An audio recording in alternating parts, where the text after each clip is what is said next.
Hello mga Repa Pips. So ibablog natin itong ating much awaited na araw para sa vaccination. So medyo matagal tayo wala nagawang video. So kasama ko si Mrs. Ayan, nag-vlog tayo.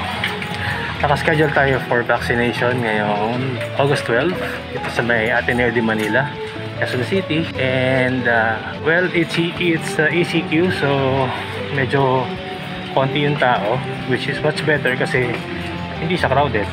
And maayos naman sa nakikita ko yung mga pila. Eh mamaya papakita natin sa inyo yung process ng kanilang pag-vaccinate. And first dose nga pala tayo ngayon, so excited kami kasi at least kahit pa paano may protected na tayo sa paglabas.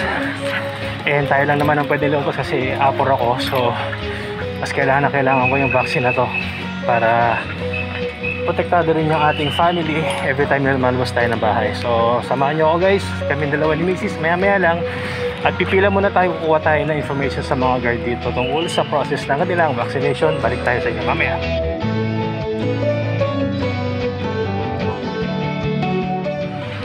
Okay, so ito na tayo mga guys. First dose vaccination, pipila muna tayo, mahaba yung pila. And nakaschedule tayo for 10 AM. Pero sa tingin ko, kahit mahaba yung pila, nakikita niyo yung pila na yan. Yan, first dose yan lahat. So mahaba yung pila, doon ka nag-umpisa yan. Punta tayo sa pinakalikod. So okay lang yan, at least kahit pa paano. Tatapos din naman yan, give or take mga 1-2 oras tapos na ito vaccination. And since first time natin magpapavaccinate, yan, nasa dulong-dulo tayo. Wala na tayong kasunod. Okay lang yan, sanay naman tayo sa mga pilang ganyan. Hindi naman ito yung pinakamahabang pilang na pilahan ko sa talambuhay ko. So anyway, this is for our safety. So kailangan maging patient tayo sa ating paghihintay na mag-vaccinate. And ayan, pakita ko sa inyo yung pila. Ayan, yung kalayo. So yun, pinaka dun sa dulo, yung entrance ng vaccination site. So ayan. So update ko kayo maya mga Repa Pips ha. Babalik ulit ako.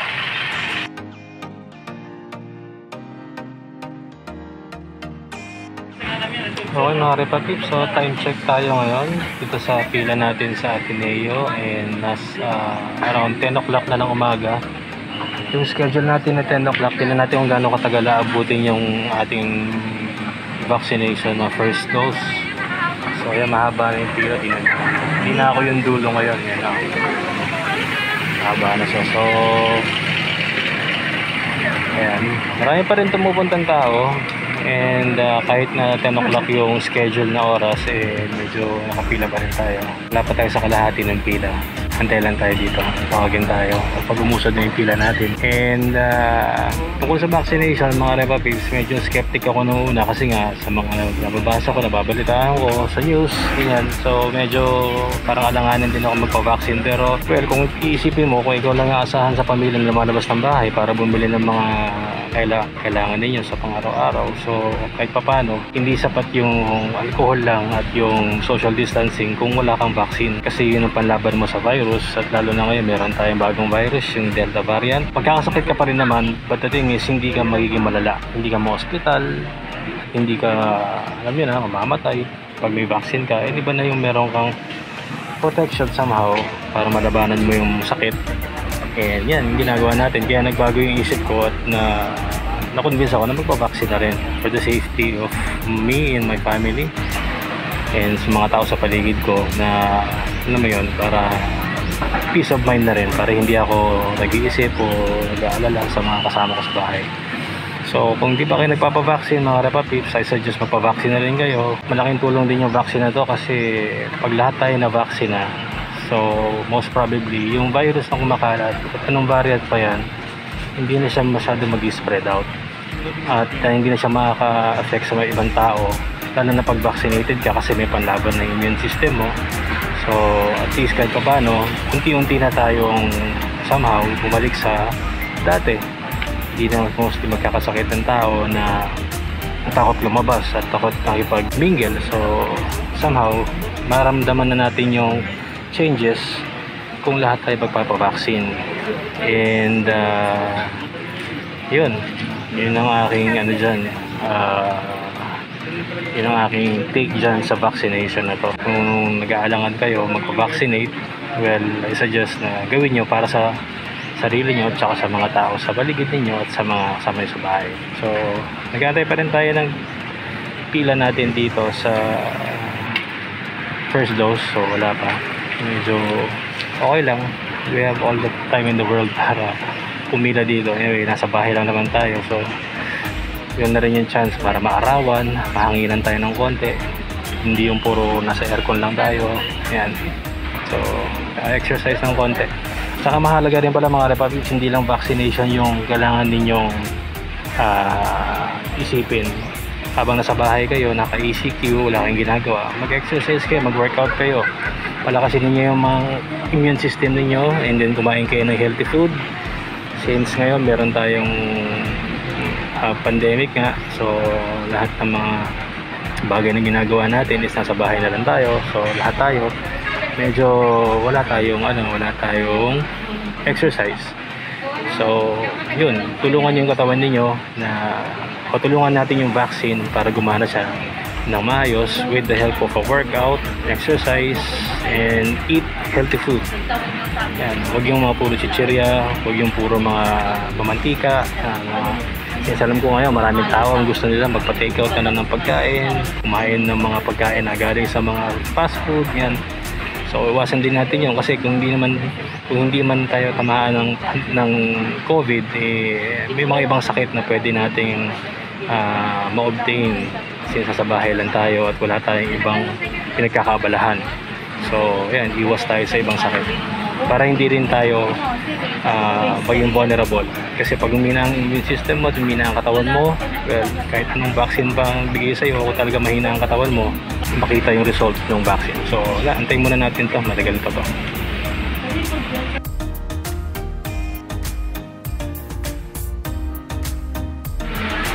So mga Republics, nag-fill up na tayo ng form. Ito, yan, kailangan itong fill upan para sa vaccine.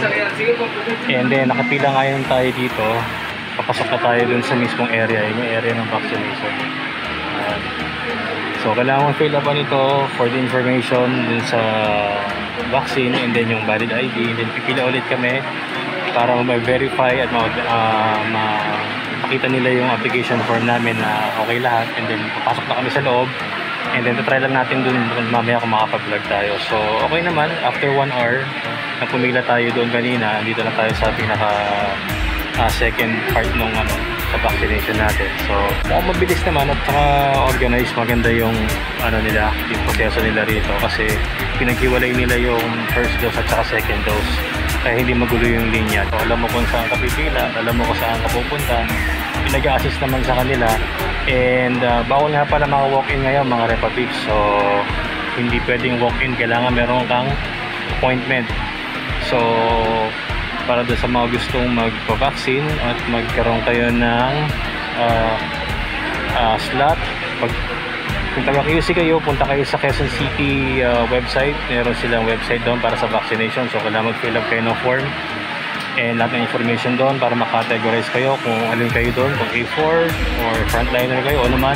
So antayin nyo na yung text message sa inyo na darating, and then sila magsasabi sa inyo kung kailan at saan kayo pupuntang lugar para magpa-vaccine. So tayo muna tayo. Maya ulit tayo mag-vlog ulit tayo maya pagka sa loob na tayo.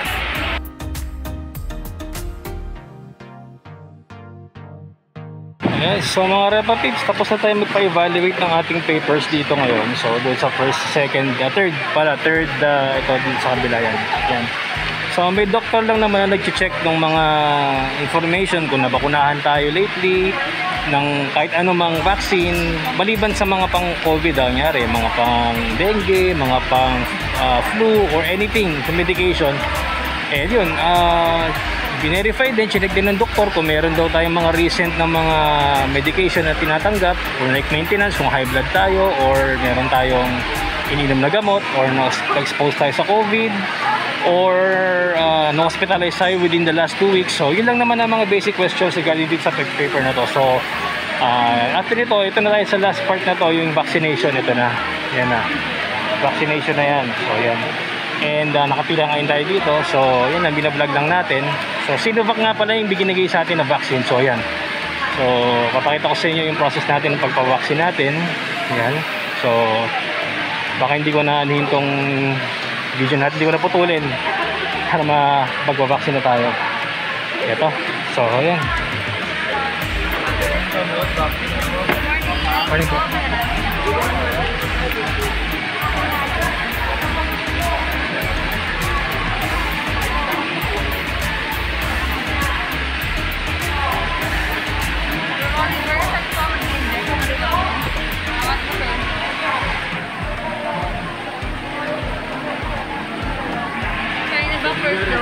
Ano po?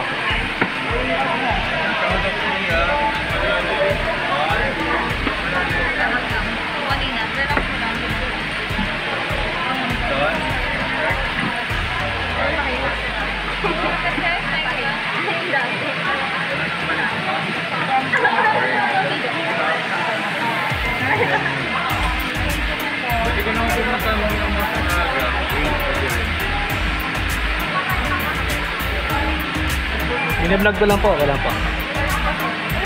Nagpaalam tayo kaya ma'am kung pwede siya sama sa vlog. So, yan. So, ayan ha, pinakita. Meron naman yung syringe. Okay? So, game na tayo mga repatives.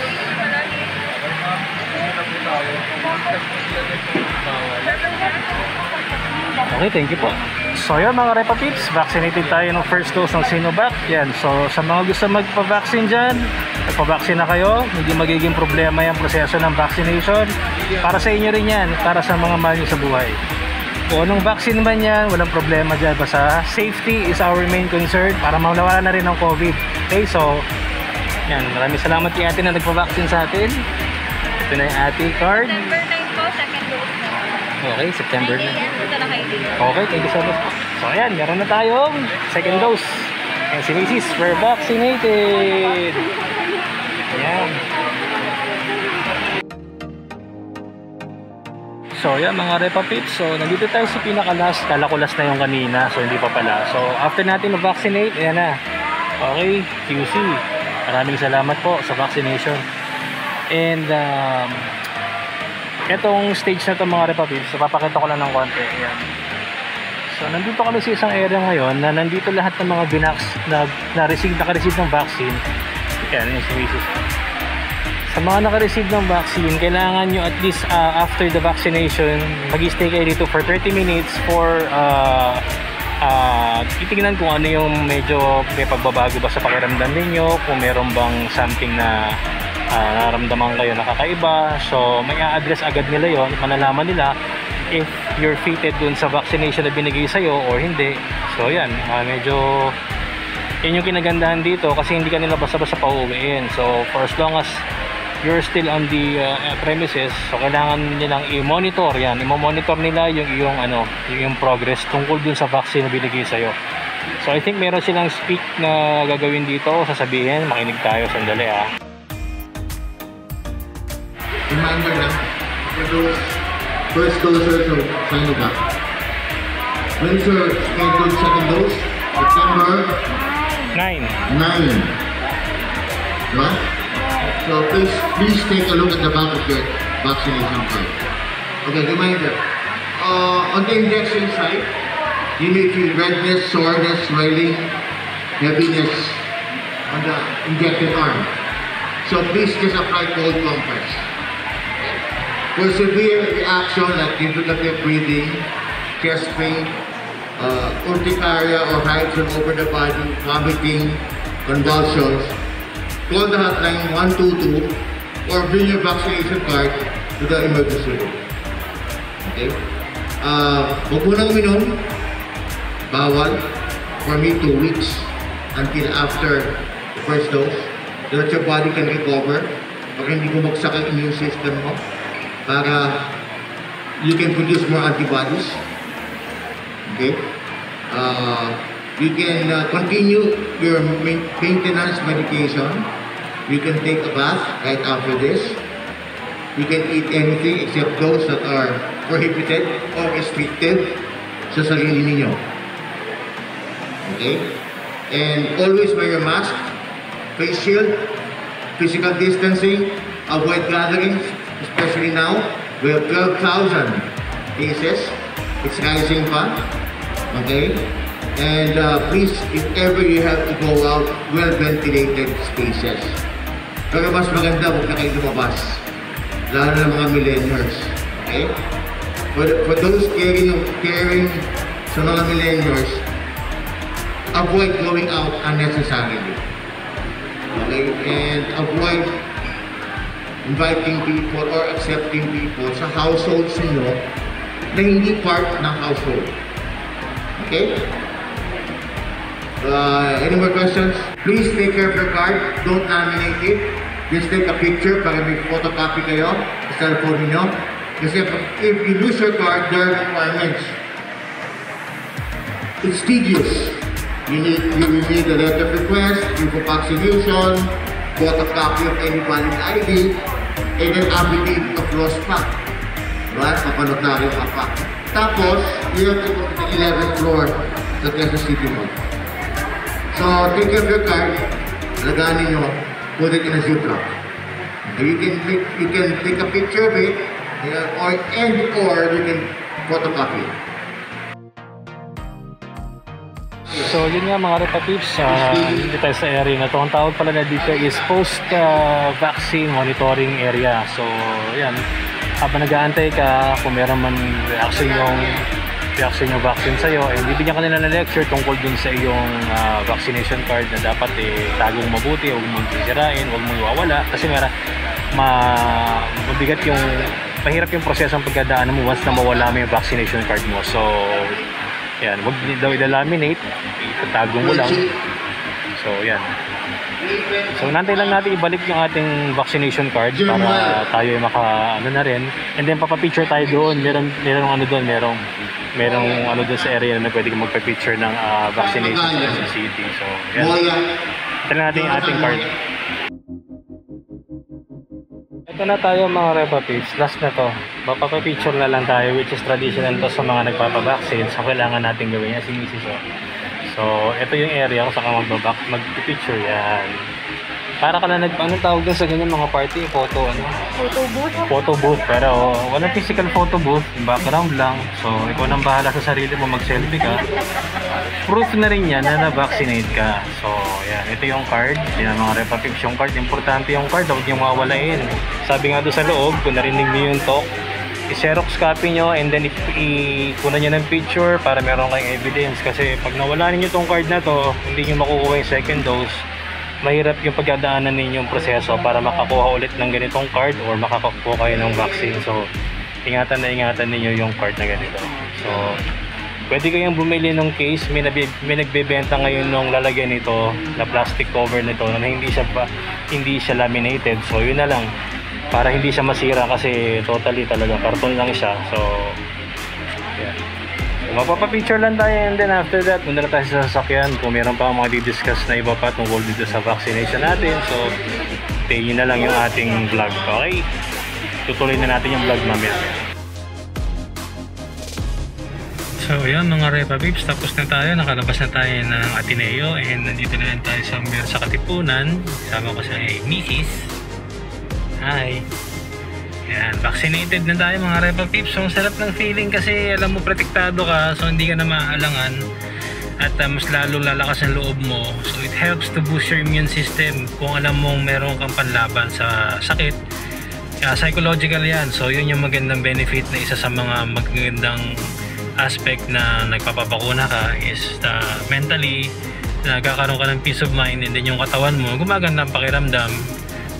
Dahil maganda yung naiisip mong dahilan na nagpapakuna ka at yung purpose ng ginawa mo. So yun nga mga Repa-Peeps, kung gusto nyo magpa-vaccine, huwag kayo mag-atubili magpa-vaccine, mag-register kayo kung saan man kayo located. Kung taga Quezon City kayo, gaya na sabi ko, mayroong website ng Quezon City Government. Follow nyo lang yon and lalagay ko sa description dito sa aking vlog yung link kung saan kayo pwede mag-register. So bilisan nyo na mag-register. Antayin nyo lang yung text message, medyo may katagalan siya, almost about a week or two, pero at least kahit pa paano, almost a month pala. So at saka medyo nasa beta kasi yung nasa beta kasi yung website o yung mismo registration ng Quezon City Government, so may tendency na nagka-crash siya, so matagal siya minsan mag-load or matagal siyang mag-accept ng inputs nung mga nilagay ninyo dun sa information tungkol sa inyo. So tsagain nyo lang kasi ganun ginawa namin, tsinaga lang namin siya hanggang sa na-confirm na nga at nagkaroon kami ng confirmation number namin para ayun, na-verify na kami at nagkaroon na kami ng slot. And then yung text message ng LGU ng Quezon City, antayin nyo lang yun kung saan kayo pupuntang lugar, kung saan kayo magpapavaccine at kung anong oras at anong date. So I suggest mga Repa Peeps, maging ready kayo sa inyong vaccination day. Pahinga kayo ng maaga on the day before ng vaccination ninyo, and then yung huwag nyo kakalimutan yung mga ID. Importante yung ID kasi bine-verify nila yung mga tao na pumupunta sa vaccination site. So bawal yung mga walk-in, hindi kayo papayagan. So magiging best friend nyo ang inyong ID sa ano na yon, sa inyong vaccination. So yan, yun nga yung tungkol sa vaccination. And huwag kayong matatakot kasi hindi naman masakit. Kung natatakot kayo sa needle, wala namang hindi masakit sa mundong to, lalo na pagka inigwa ka ng mga mahal mo sa buhay, lalo ng girlfriend mo, shota mo, masakit talaga yon. Pero ito, kayang-kaya nyo to. Diyos ko, vaccine lang mga Repa Peeps, hindi naman ito nakakabawas ng inyong pagkatao. So makakadagdag pa nga ito ng ng tulong sa katawan mo. So yun lang mga Repa Peeps, yung ating vlog for today. Medyo mahaba-haba kasi matagal na akong hindi nakagawa ng video natin. So yun lang, tungkol sa ating vaccination ngayong araw na to is August 12, 2021, and mansari nga namin pala ng misis ko. So yan, maganda yung araw na to, magandang tong araw na to kasi maraming magandang nangyari ngayong araw na to, na vaccinate kami, and then magkasabay pa kami na vaccinate kasi actually may iba akong area kung saan ako dapat iba-vaccine ngayon. Sa Araneta Coliseum dapat ako, pero pagising ko kanina umaga may text message sa akin, and then yun nga, sabay na kami magpapavaccine dito sa Ateneo. So yan, Sinovac yung binigay sa amin na vaccine, and okay lang yun, walang problema doon, as long as meron ka ng protection sa katawan mo, yun na importante. Regardless kung anong klaseng vaccine yan, kung nagdadalawang isip ka kung gusto mo ng Pfizer, Moderna, AstraZeneca, kung ano man. Kaya sa ngayon, sa panahon ngayon, Repa Peeps, hindi kailangan mamili. Wala kang pwedeng piliin vaccine kung ano ibibigay sa'yo. So kung ano dumating na vaccine sa'yo, Repa Peeps, kung ano man yun nandun sa vaccination site na ibibigay sa'yo, tanggapin mo na lang kasi maraming tao ngayon. Isipin mo na lang, maraming tao sa ibang lugar sa Pilipinas nang wala pa ni isang dose. Kailan pa lumabas yung vaccination? Nag-start yung vaccine. So matagal na, ilang buwan na. So be thankful na lang na meron kang vaccine na ibibigay sa'yo. So yun, tanggapin mo na lang siya. So ayan, so again, mga Repa Peeps, so stay tuned lang sa channel ko. At kung bago lang sa channel ko, huwag kakalimutan mag-subscribe, i-hit mo yung like button, and huwag mo rin kakalimutan mag-share at i-comment mo na rin kung nasa tingin mo yung vlog natin ngayong araw na to. So hanggang sa muli mga Repa Peeps, always stay safe and be vaccinated, and I hope to see you guys on my next video. Bye bye!